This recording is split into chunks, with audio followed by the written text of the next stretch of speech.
Cherene Aubert is not only one of my favorite people in e-commerce, actually one of my favorite people like in the world. I just love Cherene. She also has one of the most impressive resumes in e-commerce. Cherene was the director of growth strategy at Common Thread Collective. She was the vice president of growth and data at Bobby, a 9-figure monster formula business, incredible business. And now she's the senior vice president of e-commerce and digital at Ilia Beauty, a like multi-9-figure post-acquisition monster of a beauty brand, international, omni-channel, crazy. She's seen this industry from so many perspectives. Let's get into it with Cherene Aubert. She's the GOAT. Let's talk to her. All right, Cherene, how are we doing? I'm doing well. I'm doing well after that intro. I mean, you really gassed me up. I'm ready to be here. I'm hyped. I'm almost for sure going to re-record it like after I did it, because I feel like I could do better. But you're right to gas up, because you have a crazy resume compared to everybody else I talked to. Like what was your title at CTC? Head of growth? It was the director of growth strategy. Director of growth strategy, that's right. And so like you basically are working with in those days a whole bunch of like more pure play D2C businesses. Probably like, let's see, when you were there, like most of them would have been like low 8 figures. Do you think that's right? Yeah, I think low 8 figures. We had some higher. We had like a few higher 8 figures. Yeah. Some bigger legacy brands. But it was like such a diverse mix of businesses that I think that's probably, Taylor Holiday loves to talk about how much of a launching pad CTC is. And it truly is, because the access to data and information and categories, business sizes is like unmatched. Yeah, it's crazy. And then you went to Bobby, and when you were there, you led growth there? I led growth and oversaw their data team. Yep. Yeah. Great. And that was a business. Had they reached 9 figures when you were there still? Yeah, we in 2 years reached 9 figures and launched in all Target doors that carried baby formula, and the majority of the business was and probably still is D2C. Amazing business. Yeah. Yeah. And so you got to see like a super fast, rapid fire. I remember just talking to you about the fundamental problem being like, you what were you saying? You were like, you had to be the head of sloth, right? Because you were selling too much product, and so you had to slow it down, right? And now you're at Ilia, where you guys are like, I mean, 9-figure doesn't even feel like the way to say it. You're like an omni-channel post-acquisition international beauty monster. That's what it's like. It's just like a whole different stage of business. Oh, totally. It's like, it's interesting because if I look back on sometimes in your life, you look back on the thread of your career, and it totally is like each one kind of played into the other. And I picked up where I left off in the last place. So it's been pretty cool to look at the story unfold. What does the SVP of e-commerce and digital do at a place like Ilia? That is a good question. I mean, I don't know. Do you know? Yeah, go wherever the wind takes me. No, I'm just kidding. I oversee our D2C business, our Amazon business, our global advertising, and I'm beholden to, I don't directly oversee our retail.com business, because our sales teams oversee our retailer businesses. But there's like a very close partnership between, my team that drives media and sell-through and retail.com performance, and then the actual retail teams. So that's kind of what we're driving from a sales and marketing standpoint. And then under the underbelly is like we're overseeing, the data team, BI, and some of the digital stuff that makes the business function. You are in charge of the performance marketing spend? Yeah. You're in charge of, are you in charge of the deployment of non-performance marketing dollars? Yep. So all the advertising, all advertising, yeah. That's a really big job. Okay, it sounds fun. Let me ask you. So there's a few things that are happening in a business that size that are not happening in other businesses, is my guess. And one of them is that you guys are probably thinking differently about performance versus brand marketing than some other people. And some of how that works, and then also thinking about measurement really differently. Which one of those is more interesting to talk to? Because you guys are super omni-channel. even .com, right? You have D2C and you have, the classic players like Amazon, but then you also have like you said, retail.com, right? Ulta.com or whatever, Sephora.com. Like, what's more interesting to talk about first? Do you think the measurement component of it, or the sort of brand versus performance component of it? Where do you have the hottest take on, Cherene? What can you just like light people up with? Oh gosh. I mean, I think they funnel into each other, but I guess Yeah, the of course. take is in the order in which we did it as a business is we didn't have the measurement in place. We had a bunch of theories and hypotheses, as many do when they're, building things that haven't been built before. And so we kind of made this decision when I joined to lean more, I was like, saw this clearly at Bobby, how much brand drives growth. You can't just drive growth by running the same growth playbook. So the first step was like, let's change our playbook. Let's try some different things. And we're just going to observe whether or not sales go up, like very primitively. And then we kind of layered in the measurement to be able to actually run these incrementality tests and justify the lift across channel. And it's that, I think that measurement piece is not controversial, but it's like such an ongoing activity that the more tests you run, you get fewer answers, but you get more questions. So it's just like a tree of questions that just keep unfolding. But yeah, I mean, I think the brand versus growth piece could be interesting to talk about. Well, I'm actually extremely fascinated by the very first thing you said there, which is that when you didn't actually measure incrementality with like tools, you were just watching if revenue went up, and that's very interesting to me. So, like, can you talk through how you did that? Because that answer is basically what I tell my clients for a lot of things right now. It's just essentially like the bank account's the only attribution system that never lies. So, like how did you actually do that? Was it just like, okay, over the next 3 months, we're going to deploy 20% more dollars and we're going to see what happens across our channels? Or like, was it that simple, or was there more to it than that? Yeah, it was a little bit, there's layers, right? So you come into a business or you're a part of a business and you're doing the same thing over and over again. You're running, meta bottom of funnel conversion ads, and they're all the same. And you got the not cheap V2, and you got the sticky note V4, and you got the competitor comparison V18, right? And you're kind of like doing this thing, and you're like reading what's on Twitter, and you're looking at, what everyone else is doing, and you're looking at your competitors, and that works until it doesn't. And so I think as a business that's growing, that's a totally natural progression, is like, let's copy the templates, let's run the playbook. And we're like, oh, there's a point for every business where the playbook doesn't work, and you have to actually think about a little bit deeper about your strategy. You have to think about like your product mix, and how much are these products actually growing your customer value, and do people recognize your brand, or do they recognize your products? And how do you get them to like understand and buy into your brand instead of just buying into a product? And how do you penetrate the market more? And how do you measure that your awareness is growing so that you can actually like play in the market? And so all of those things are like a part of the trajectory, but you don't have access to all of those things all at once, right? It kind of starts with a theory or a hypothesis, just like any testing process does.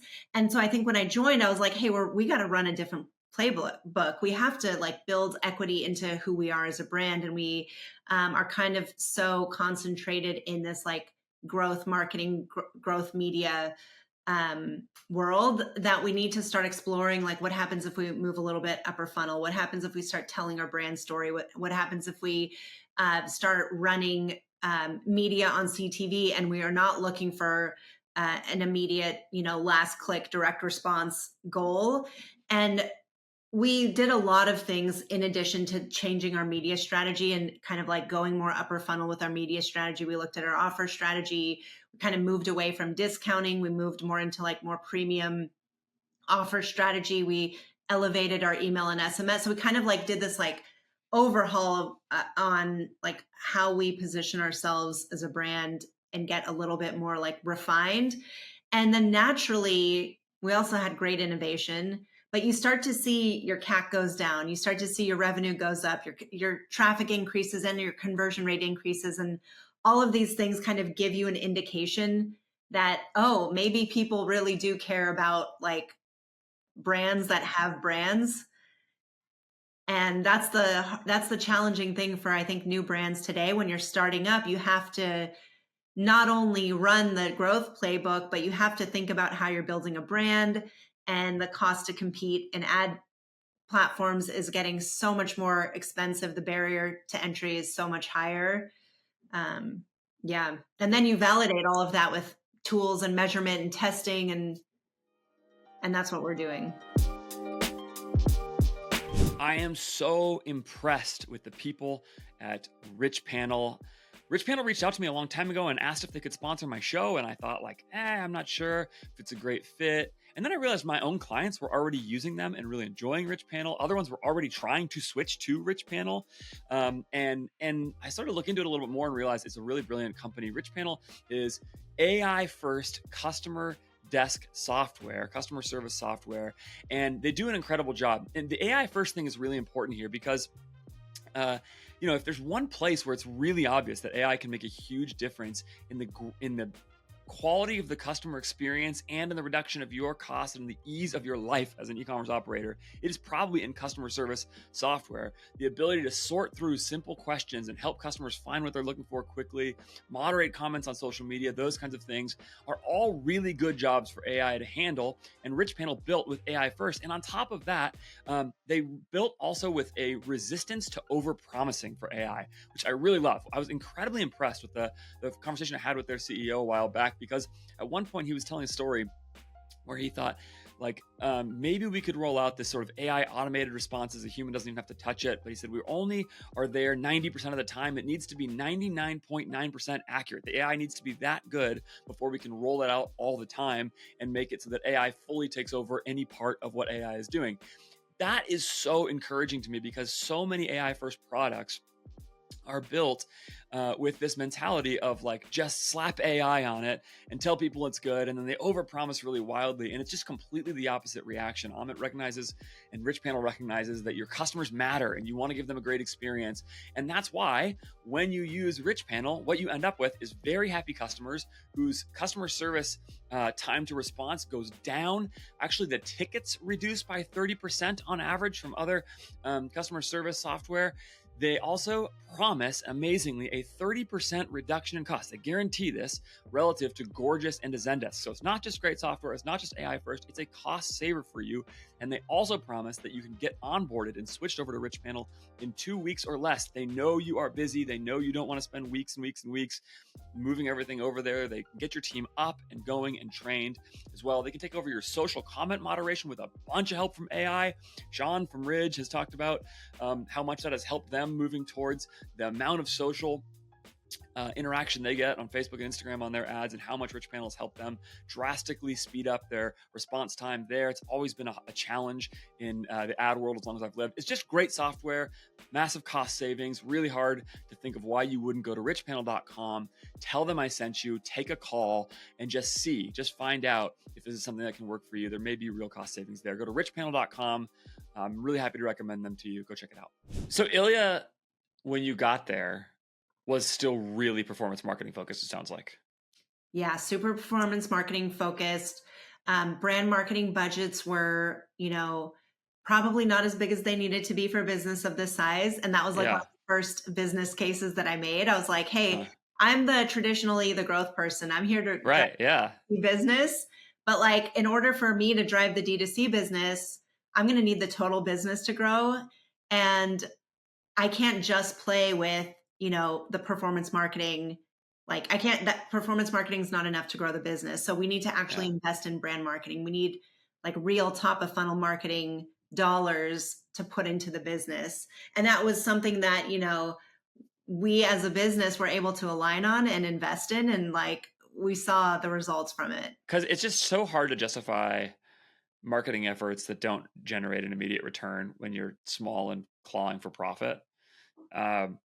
But I'm just curious. I mean, you've seen businesses at every stage at this point and how they're deploying these things. And it's interesting too, the way you're describing this at Ilia, which it sounds like had much more of a performance marketing background.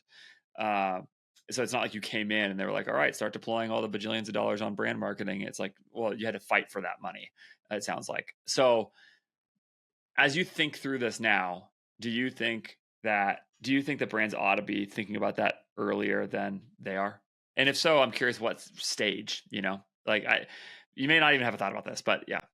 No, I do. I think about it a lot. And that's where I like think fondly on those pre-iOS 14 days. And I'm sure, Andrew, you and I both knew people that were like these, 22-year-old guys that were driving Lamborghinis off of some just corny Do you drop. think that was real?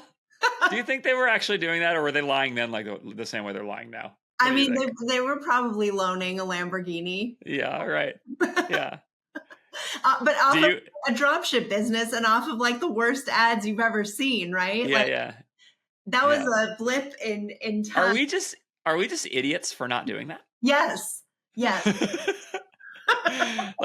Should we have just quit CTC at the same time and like just gone and started drop shipping? And started like a print on demand sock business. Dude, yeah. I think we're talking about the same business now. And yes, we should have done that because that was free money for a little while. And then it died. And then I think the person got sued. I think is what happened. I don't remember for sure. But yeah. The powers that be were like, too many people are making too much money. We got to put a stop to this. Yeah, right. Yeah. But it was like a blip in time. And I think we all kind of thought like the gold rush lasts forever. Yeah. And it doesn't. And I think about businesses today and I'm like, well, okay, if you put those same tactics in play today, I have not heard of, maybe there's like a couple of brands and they're like, driven by growth experts and there's a few that make it that way. I don't know. Maybe there are more. I just haven't seen them that kind of make it beyond that, like, get out of that 1 to 10 million and go beyond like within the last 5 years. I mean, man, I'm going the total other way on this.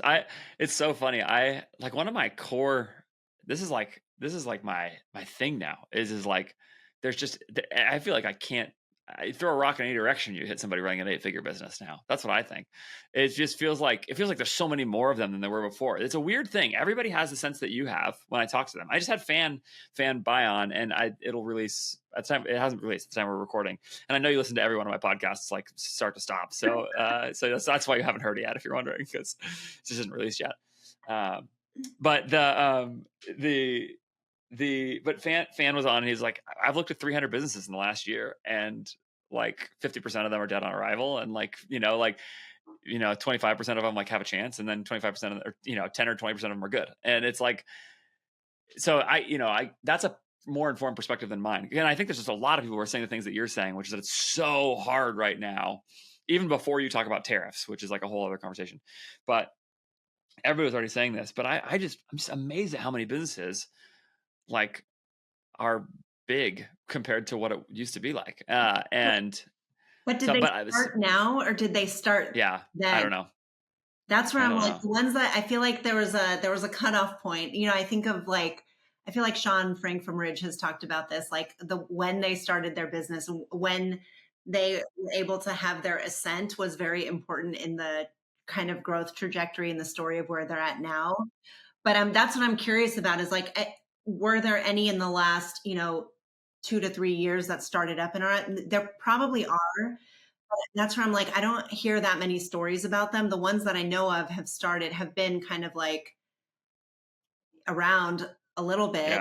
Yeah. Well, that might be part of it is actually that aside from the moment you just maybe need to expect anything to take longer than what the crazy stories are, right? Like almost by definition, a story of super success that you hear on Twitter or LinkedIn or whatever, the fact that it became a story that got picked up in an algorithm almost by definition means it's an extraordinary outcome. And that like essentially what most people ought to be thinking about. And I do actually think this is important in the total conversation, that like people need to recognize that if you get your business to 5 million in the first year and a half or something like that, you did great. Even if it's at 10% profit and you're not turning over a whole bunch and you don't have a lot of cash, like you did awesome. You did awesome at 5 million in a year and a half, 2 years, whatever. And if you can get it to 10 after 3 years, or, it's just like getting it to 50 in 2-3 years is rare by definition, and that's the reason you hear the story about it. And so, some people are like, oh, everything is so hard and so difficult. And I kind of sometimes want to go like, are you sure? Or do you just have like, did you just think it was going to be so easy? And it's like, it turns out to not be. Yeah, I don't know. Yeah, you're right. There's some kind of thing. And maybe it was always like that, right? And we're Yeah. so colored by that blip in time where the soft guys were getting Lamborghinis that we're like, oh, everybody gets a Lamborghini. You get a Lamborghini and you get a Lamborghini. And you're right, the success stories do make it seem a lot easier, than it is. But I think about like, okay, if you're a brand today, if you're just starting now, or if you started a year ago and you're like, why can't I scale? And kind of going back to your question of like, when is too soon to invest in brand marketing?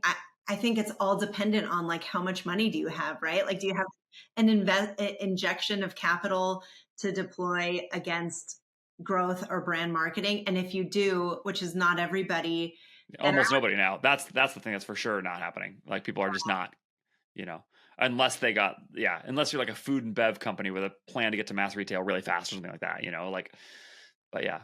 That's true. Yeah, that's true. And so it's like, okay, if you're bootstrapped and you're just, and I've talked to some of these brands too, like these smaller ones, and they're just playing the like Meta and Google game. And it's really hard because they're not able to drive profitable acquisition because they're not getting traffic outside or acquisition outside of Google and Meta. But I think the one exception is, and this is like not new news, is like TikTok has been an amazing growth channel for small brands, and just like, can you figure out the algorithm? Can you create content? TikTok has done an amazing job of automating and scaling content creation and influencer and affiliates. I've learned more about their affiliate program than I went to like their beauty summit a month ago, and it's insane what they're doing there. I didn't even know this existed. They have this Slack channel they call Lark. It's like TikTok's Slack system. They actually, for some brands, they create channels and they just throw influencers in there. And the brands will create these like tiered, almost like MLM style sales incentives for like hundreds of influencers at once.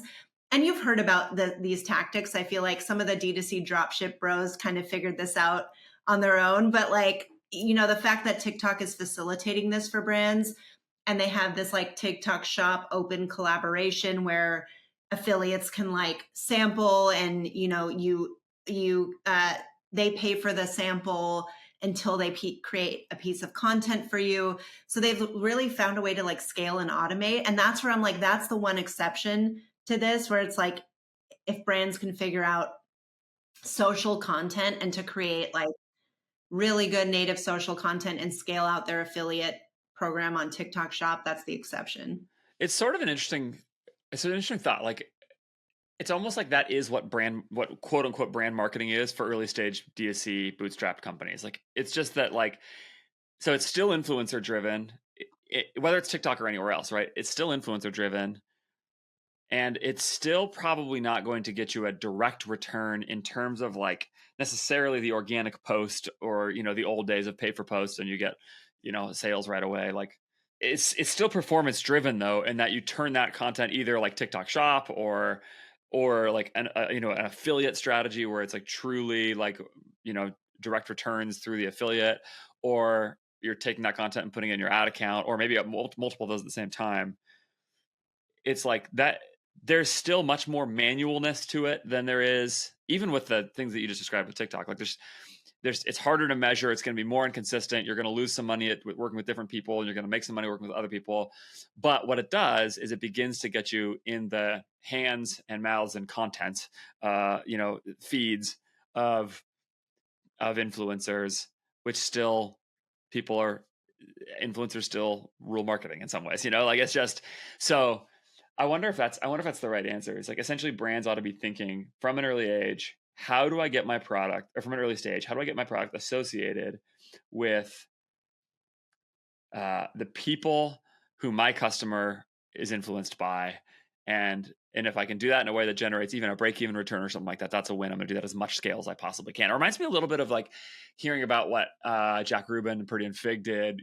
They worked with Kinship, and it was like, they did massive amounts of seeding just in the UK for a long time. And it was just like thousands and thousands and thousands of packages going out even before it sort of made obvious financial sense, and then turn all that into content in the ad account. And so a lot of it didn't work in the ad account, just launch all of it.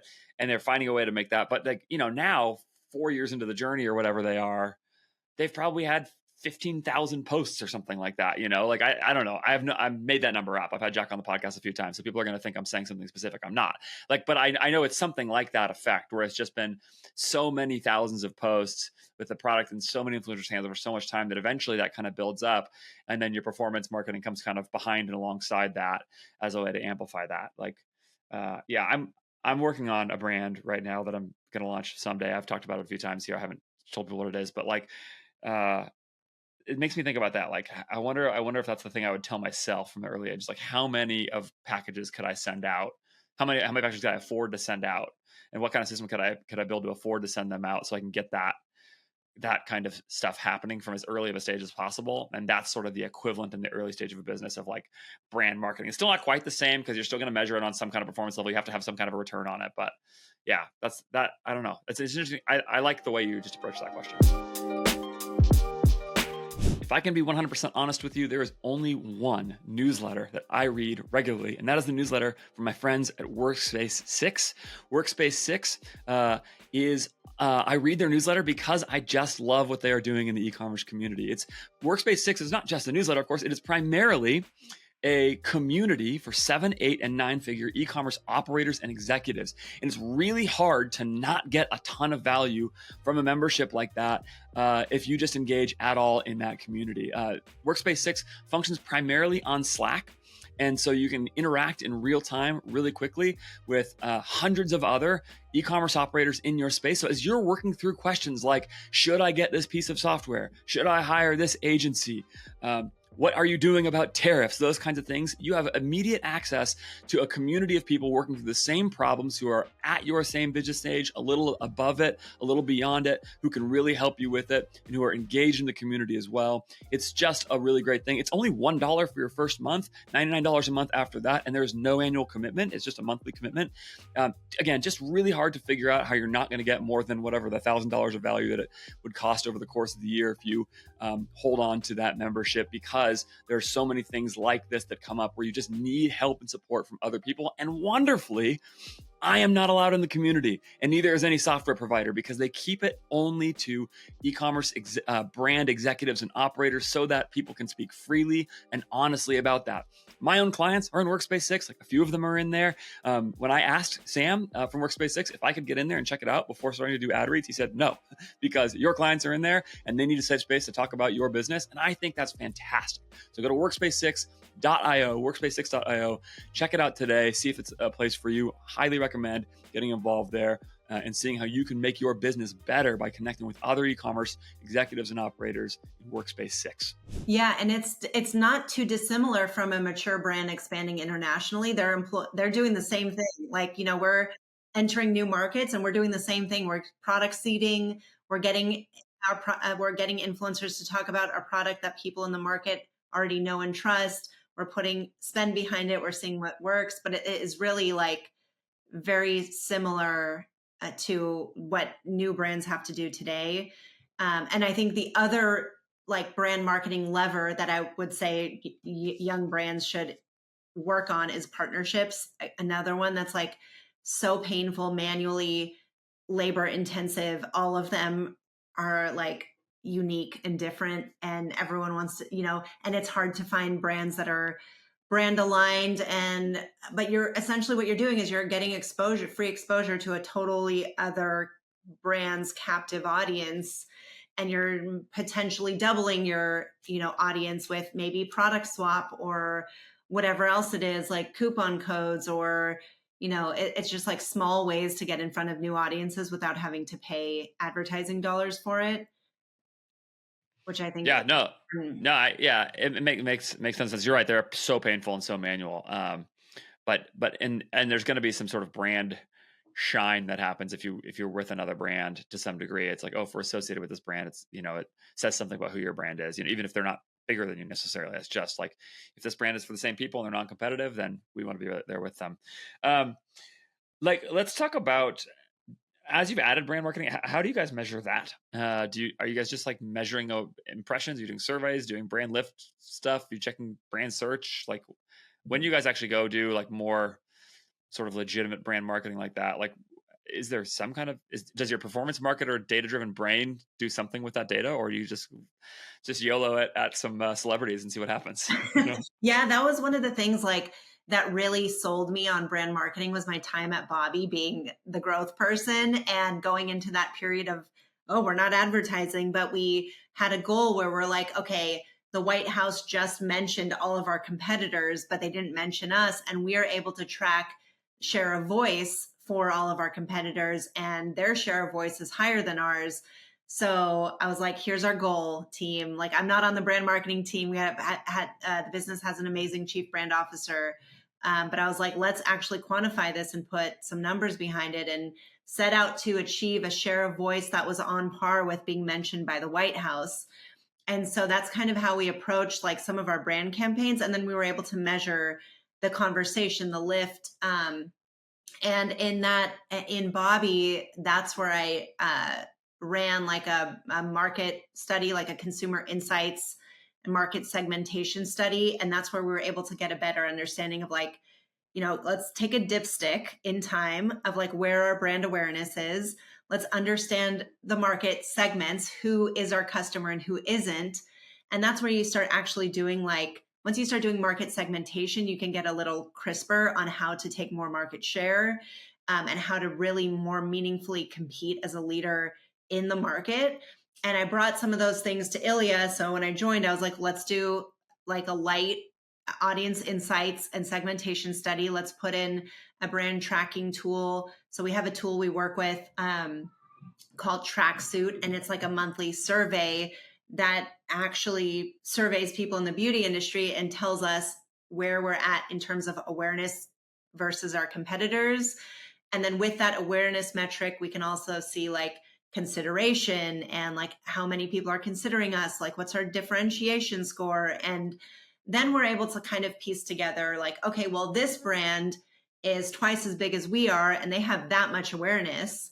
So if we want to be twice as big as we are, then we need to actually drive a similar level of awareness. And it's not always one for one, because you need to drive awareness with the market segment that is actually prone to buy. And so like, that's kind of the ball game now. And it is measurable. It's very slow to measure, and you can't actually attribute each marketing activity to driving awareness. But essentially what we do is we do a series of, activations. We have go-to-market plans for new launches, and we kind of put some frameworks around our marketing. And then we just measure the lift in brand awareness over time. And we're like, okay, we're growing. Our awareness is growing. We're doing the right thing. And then we layer incrementality testing over that. And we're actually able to see like, at least from a media standpoint and an advertising standpoint, what is driving in-store sales? Like what are we doing that's actually driving like omni-channel sales in the period that we're running the media? I have a theory that basically the more you channel expand, also the more you have to do that. It sounds like your Bobby experience actually works against that theory some, but that like part of the deal is I think part of the reason performance marketing works is that the goal of a Facebook ad, the magic of a conversion optimized Facebook ad, is the ability to get from ad to the place to purchase with no steps in between, just like quickly. And it's like click and buy in this one place. And if that's like sort of the only place for the person to shop, then it makes perfect sense. Or even if it's that plus Amazon or something, it's like, it just sort of makes a lot of sense. And whereas if you are running like brand marketing messages and your only place for a customer to shop is your D2C site, then they really have to go out of their way to go to D2C, to your D2C site and make the purchase, right? They have to then think and do that. And again, maybe if you add Amazon in, there's like a categorical search element or something like that, where you might come up and they might have seen you.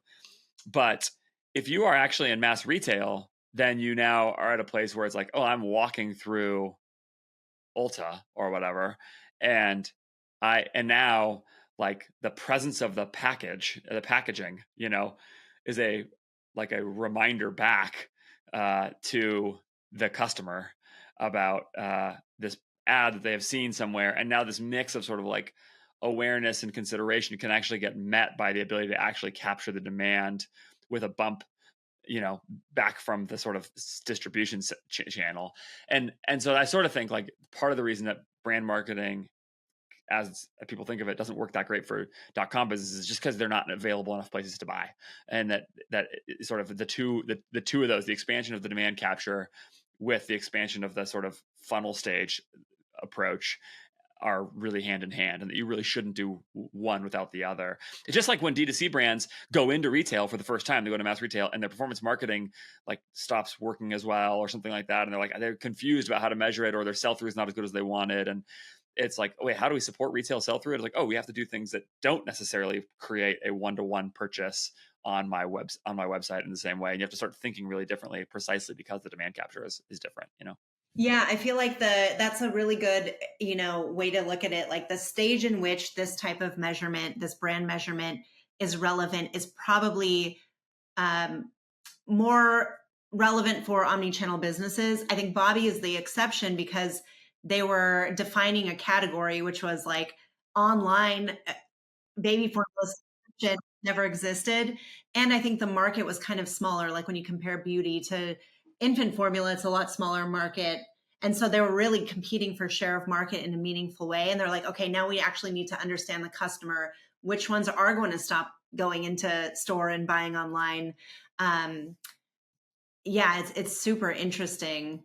And I think the other thing that I would say is building brand relevant, even for a D2C brand. I think it is because this is not I'm going to say something not scientific at all, but for many brands that I get served ads for, I've already been to their site and the source wasn't through Instagram. And I start seeing their Instagram ads after I've been to their site through a referral or through some other means of discovery, through some research that I've been doing. And so I think that's where it's like, okay, are you competing in the auction against other brands? And how well are you competing? And it's kind of very similar to the example you gave of walking down the aisle. Like when I'm scrolling down the aisle of my phone and I see a brand that I've already heard about somewhere else, or I've seen something, or I've seen my friend talk about it, or I saw an activation that they did, I'm like, oh, I already know this brand. So maybe I'm more likely to purchase now that I see their Facebook ad or their Instagram ad. Or same thing as like walking down the aisle and you've already seen something, so now you're more prone to buy. That's where I hear a lot of brands like talking about, and we did this too. I think before we had measurement, we were looking at our Facebook rolling reach. And we're like, our new accounts reached was not going up. And that's where we're like, okay, we just have a hypothesis. Like, let's move upper funnel in some of these campaign types and see if we can reach more accounts. And I think it's like, that is the game now, is like, how are you reaching more people without just running a meta conversion campaign? Like there has to be some other way. Yeah, this is where a lot of people are turning to YouTube now, I think, is like it's almost like the calculation for a lot of brands is the next best place to spend your next dollar for a very long time is a meta conversion campaign, and like maybe a categorical search campaign or something like that on Google, depending on how competitive you can be there, or shopping campaign or whatever. But that's kind of like you said, that sort of first stage. But then there's the second stage, which is like, okay, now where's the next place to spend my dollar? And one instinct is to go towards a reach campaign on Meta, a clicks campaign on Meta, video views campaign on Meta, whatever. But what I think a lot of people are doing instead is going like, oh, actually the next place after meta conversion campaigns is YouTube conversion campaigns, basically, which is harder to measure, sometimes a slower return, sometimes a little bit more of an omni-channel effect. You got to use incrementality testing. The in-platform, the dashboard is going to be wildly, wildly off. Click-based measurement is not going to work at all. 50% of YouTube's watched on a TV. You literally can't click it. Like, so you get into this weird thing there, but that's where people go. And it's just sort of stages out from there, is just how do you keep doing that? And as it turns out, what ends up happening is that your return on that money doesn't just get pushed lower and lower and lower and lower as you'd expect, but actually it sort of has a secondary impact of increasing your awareness stages out, and you sort of slowly build that baseline awareness so that in fact all of your campaigns perform a little better than they would have if you would have just done one of them at a time alone, so that's my sense of how it tends to work for brands as they grow. That's sort of like the awareness creates more awareness. There's a little more word of mouth out there. There's maybe you've invested in influence or whatever, and suddenly like your ad spend as a percentage of your total revenue isn't necessarily going up that much as you grow. Like your CAC is essentially holding fairly constant or something, but it's just like, it all becomes less measurable. It all becomes harder to see, and you have to use different tools, and you have to think about, like, sometimes it takes 3 months instead of 3 days for that purchase to come through.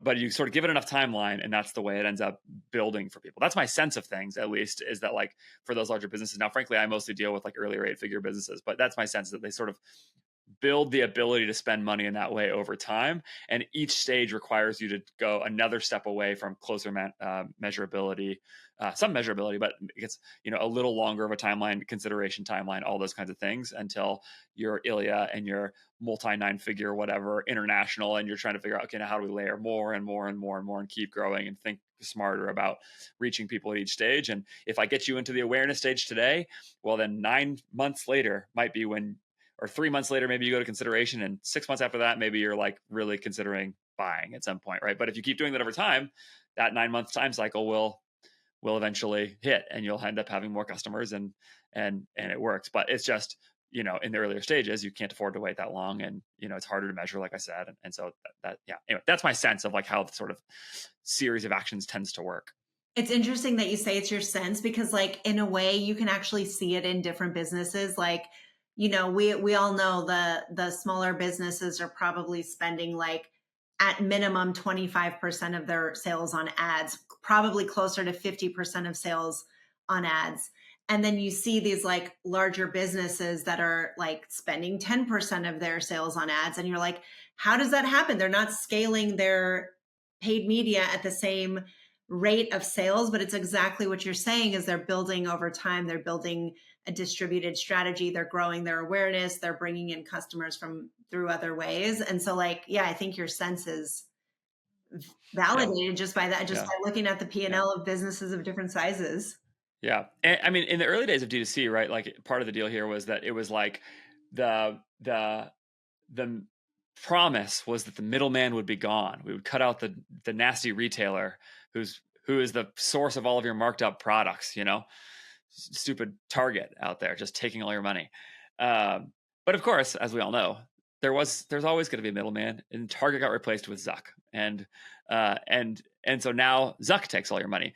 But for your business, all you've done is reintroduced, I mean, I don't know if you guys are in Target, but like you just reintroduced Ulta or Sephora as the middleman.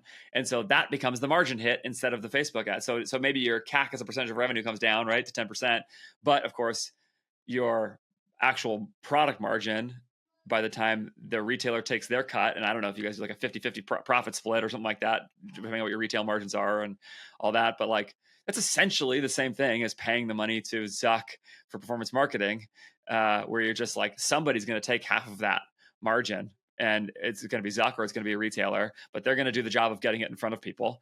And Sephora's done an amazing job building an amazing business where it's huge and is in every mall and is in every, whatever. And so they're going to be there. And so when somebody wanders themselves into Sephora, they play the Zuck role. They're the product discovery kind of thing. And there's people in there who are trained with your product, whatever. So anyway, it's just that I think I'm assuming is part of the way that happens, right? Is like, yes, technically your marketing as a percentage of ad spend goes down on the P&L as you get way bigger, but you're still doing the same thing, which is paying a large amount of your profit to somebody to get your product in front of people, That's so true. And now China's telling brands that they're the middleman and go straight to the supplier or the manufacturer. I think, in fact, President Trump is telling them that China is the middleman, right? Or is it? Yeah, that's true. It's all, life is just a series of middlemen that you cycle through. It's a good point. Everybody's coming for your profit. Everybody's coming for it. So you just got to protect it. Hold on to it. Greedy hands everywhere. Yeah, it's so true. And I think that becomes so much more complicated when you are in retail, And there's a point at which, like, you know, if you're a D2C first brand and you expand into retail, there's this like inherent brand awareness that comes from being in the retailer. And then there's like a clear moment of realization where it's like, oh, the retailer is your customer. You have to drive your own sales Oh, through. nice. Yeah. Yeah. And like you're on the hook, and the retailer's fighting with Amazon, and they're all going to lose because Amazon is just coming to eat everybody. And so it's really interesting, like the dynamic between brands and retailers, how delicate it is, you know, how much brands are maybe don't realize when they expand into retail how much on the hook they are for their own sell through. And if you expand your distribution faster than you're able to expand your brand, then you're just trading sales between channels, and one channel is going to eat the other. And so you hear about this all the time. That's such a good heuristic for thinking about that problem. That's so smart. Yeah, it's like the D2C, channel owners like, oh, my D2C channel sucks because we expanded into retail and it's cannibalizing. Like, dang, retailer, it's your fault. Well, it's like, no, actually, the brand's responsible for growing its awareness as fast as it's growing its distribution. And if you think that you can just get sales by expanding distribution, you're gravely mistaken. And you have to put the money into the markets, you have to put the money into the market to grow your business, no matter what, whether it's D2C or in retail. Yeah, that's a very smart way of thinking about the cannibalization problem. I really like that a lot. I've never heard anybody frame it that way. Yeah, I think that's really, really clever. That essentially it will be cannibalistic, not because retail is cannibalistic, but because you have not spent enough money. Totally. Right? No one knows who you are. Like, of course, the 10 people, like if the market is, however, billions of dollars, and like less than 1% knows who you are. And like, of course, those people are going to go, if you're now suddenly available in a more accessible channel, like, why wouldn't they go there? So now it's your job to like find more people. Yeah. And that's the challenge, which is, again, why that awareness type of marketing is so important as you grow and have distribution. I really like that a lot.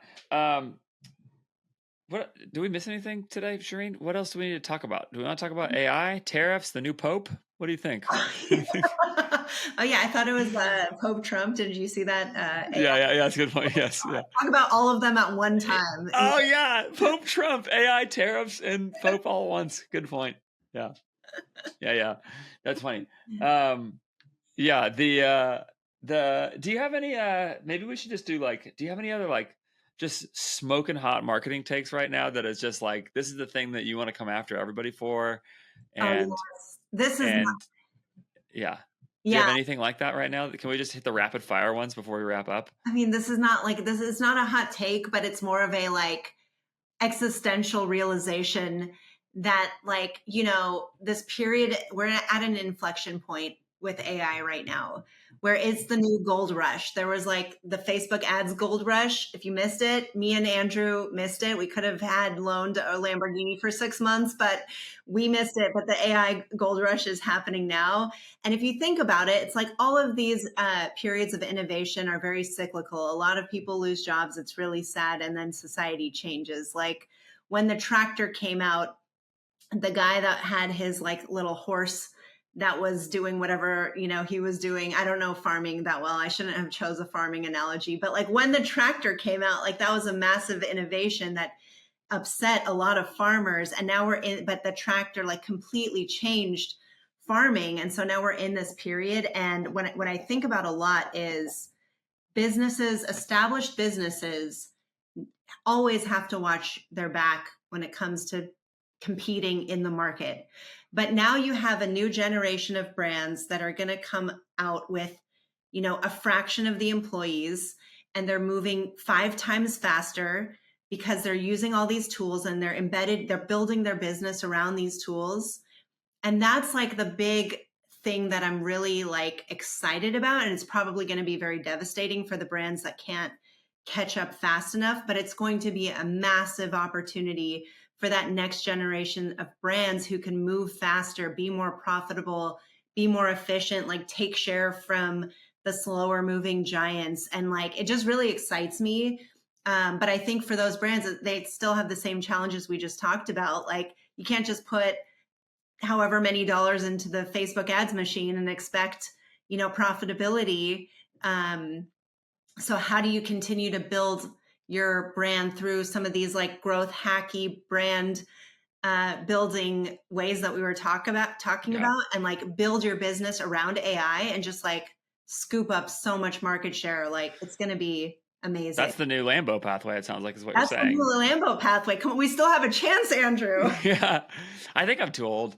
I think I've had that experience a little bit with the AI thing of just like, this is like, I used to wonder, like, when you get older in your career and you just sort of stop being able to relate to what is happening in the newest and best ways, like, how does that happen? And I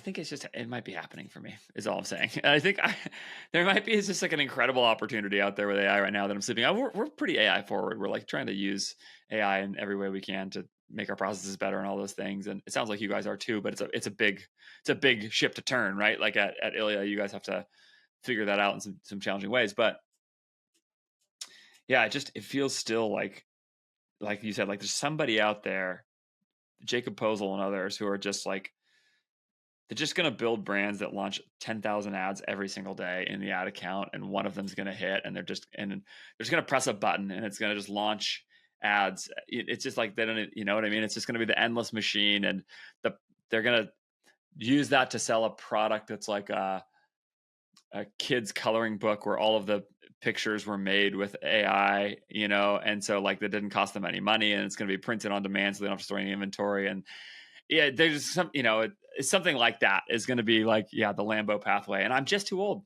I just am not going to do it.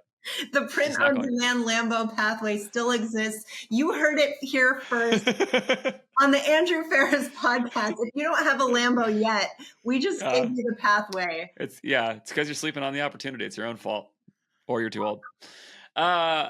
Okay.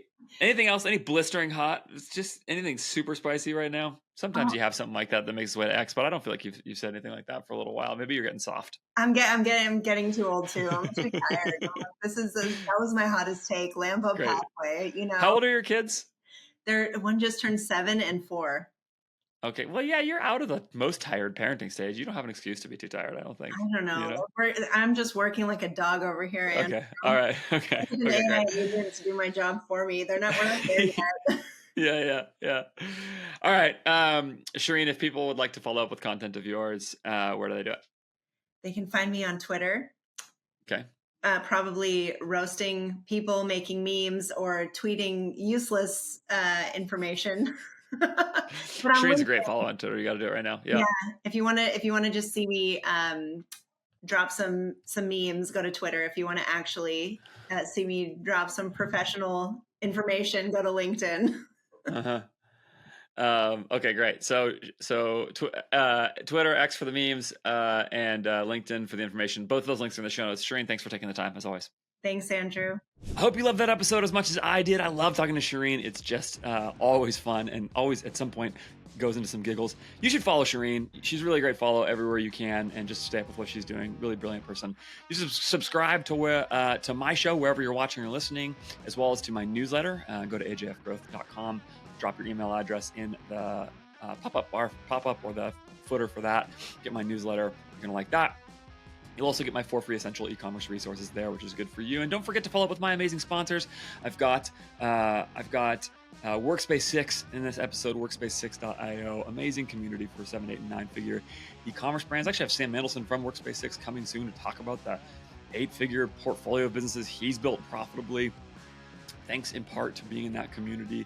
And on top of Workspace 6, don't forget to follow up with RICHPANEL. You can save 30% when you switch to RICHPANEL from Gorgeous or Zendesk, and you can get the whole thing done in less than 2 weeks. RICHPANEL.com for that. Thanks again, as always. Again, subscribe wherever you're watching or listening. So many good episodes coming up. I've got Bear from Born Primitive coming. I've got Will from IQ Bar. I've got just a whole bunch of good stuff. You're going to love it. Bill Alessandro talking about the sale of natural log code. That's going to be a great episode. Subscribe wherever you're watching or listening. I'll see you next time.